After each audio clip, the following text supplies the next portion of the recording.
Tabii ki bu koronavirüs bir dünyanın başına bir felaket.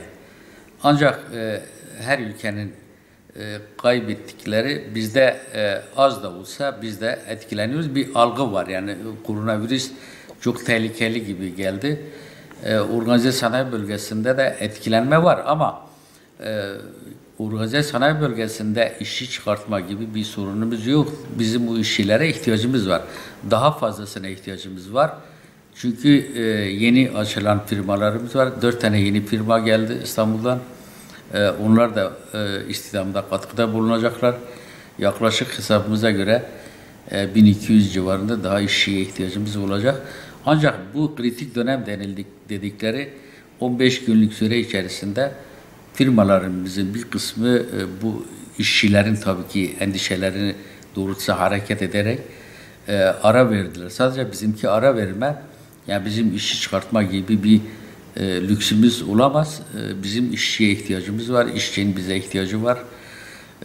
Öyle bir sıkıntımız yoktur. İnşallah bundan sonra da çıkmaz. Evet. İşkur üzerinden ücretin %60 mukabilinde tabii bazı işçilere bu uygulanır. 400 günlük tamamlama süreci var sigortanın. Bazı kişilerde 60 gün.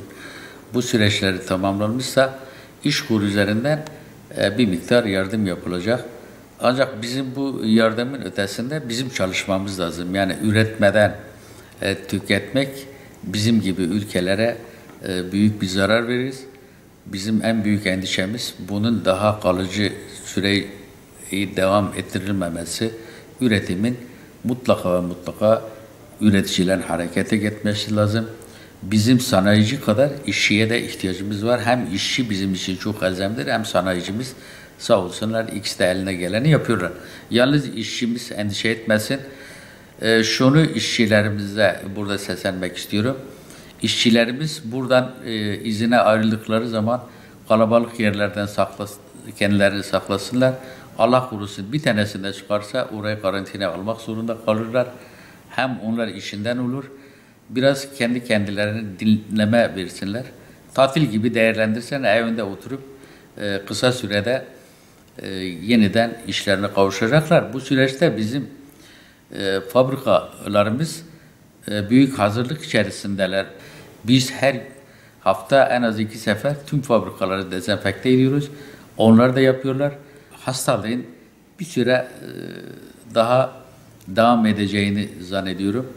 Bu kısa sürede inşallah bu biterse biz de üretimimize geçeriz. Mobilya sektörü biliyorsunuz inşaat sektörüne bağlı. İnşaat sektörünün krize girmesiyle birlikte mobilyada elbette arz talep olayıdır. İkincisi bizim komşu ülkelerimizde çok büyük sıkıntılar var. Irak olsun, Suriye olsun, Mısır olsun bizim en büyük mobilya pazar alanımız Orta Doğu ülkeleridir. Libya'da buralardaki sıkıntılar tabii ki bize de yansıyor. Şimdi dünya bir köye benziyor. Zara şirketi en büyük siparişi veren Zara şirketi şu anda İspanya'da olduğu için siparişler az geliyor. İnşallah kısa sürede onu da aşarız. Ben dünkü aldığım habere göre Almanya pazarını açmış. Bizim mallarımız şu anda Almanya'ya girdi, satılmaya başladı. Bizim buradaki fabrikalarımız da o sıkıntıdan kurtulurlar. Genelde yurt dışı çalışan, biliyorsunuz Adıyaman Sümerbank'ın geçmişte burada oluşu bir tekstil altyapımız var. Bizde 4 tane büyük şey var. İplik fabrikası var. Orta Doğu'nun en büyük iplik fabrikası Adıyaman'da. Kapalı alan olarak. Avrupa'nın en büyük aşı üretim merkezi, hayvansal aşı üretim merkezi Adıyaman'da ve hatta bu arada üniversite sanayi işbirliğinden oradaki laboratuvarda bu hastalıkla ilgili araştırmalar da yapılıyor.